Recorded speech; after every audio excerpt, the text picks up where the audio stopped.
عیسیٰ علیہ السلام کا ذکر بھی اللہ نے بڑی تفصیل سے بیان فرمایا ہے. یعنی آپ دیکھیں کہ صرف حضرت عیسیٰ علیہ السلام نہیں بلکہ ان کی والدہ کی والدہ سے ذکر شروع فرمایا ہے.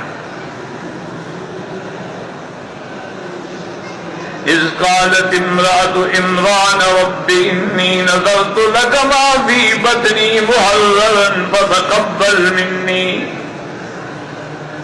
انك انت السمیع العلیم.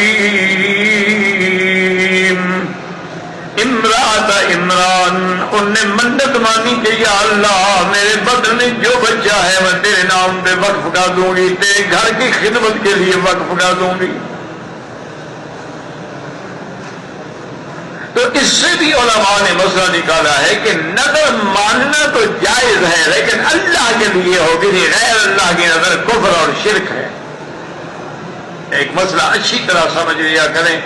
افسوس یہ ہے کہ اکثر ہمارے دوست جو ہیں وہ نعوذ باللہ پہلے تو بدعات کی وادیوں میں بھٹکتے ہیں، اس کے بعد شرک تک پہنچ جاتے ہیں اور اس کو وہ محبت سمجھتے ہیں. یہ محبت نہیں، شرک ہے. کہ اب اللہ کے سوا نظر جو ہے، نظر یا نیاز یا سور یا پکار کسی غیر کو، یہ شرک ہے. ہاں اللہ کے نام کی نظر مانیں کہ اللہ کرے میرا فلاں کام ہو جائے، میں اللہ کے نام پہ خیرات کروں گا، کوئی حرج نہیں.